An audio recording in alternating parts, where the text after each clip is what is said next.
सुधारित पेन्शनची अधिसूचना निघणार। चतुर्थ कर्मचारी भरती होणार। 10, 20, 30 प्रगती योजना शिक्षकांना लागू होणार।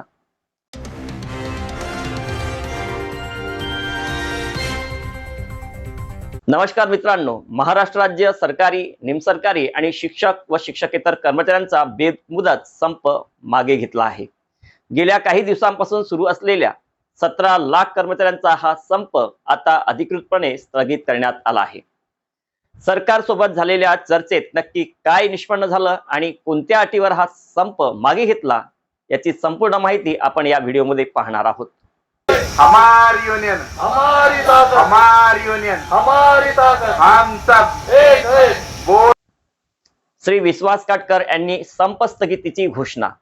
सरकारी, निमसरकारी, शिक्षक, शिक्षकेतर कर्मचारी समन्वय समितीने आज ही घोषणा केली आहे की दिनांक 25 एप्रिल 2026 पासून हा संप स्थगित करण्यात आला आहे। समन्वय समितीचे निमंत्रक श्री विश्वास काटकर यांनी आभासी बैठकीनंतर हा निर्णय जाहीर केला। सरकार सोबतची चर्चा आणि सुधारित पेन्शन योजना। 22 एप्रिल रोजी राज्याच्या मुख्य सचिवांसोबत 18 प्रलंबित मागण्यांवर सविस्तर चर्चा झाली। यामध्ये महत्त्वाचा मुद्दा होता तो म्हणजे सुधारित राष्ट्रीय निवृत्ती वेतन योजना। 1 मार्च 2024 पासून ही योजना लागू झाली असली तरी तिची नियमावली अद्याप प्रसिद्ध झाली नव्हती। सरकारने आता लेखी आश्वासन दिले आहे की पुढील 15 दिवसात ही अधिसूचना काढली जाईल। इतर महत्त्वाचे निर्णय। चतुर्थ श्रेणी कर्मचारी भरती।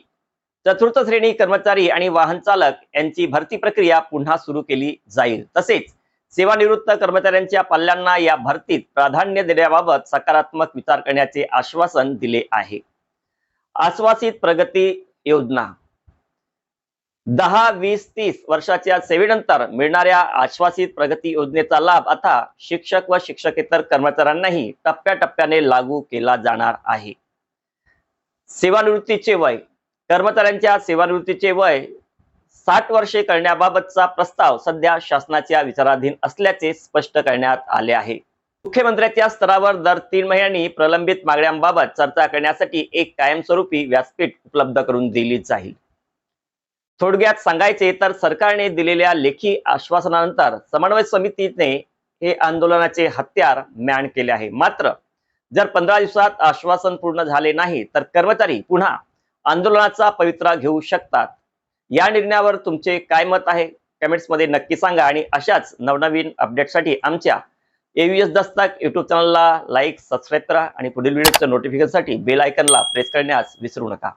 धन्यवाद।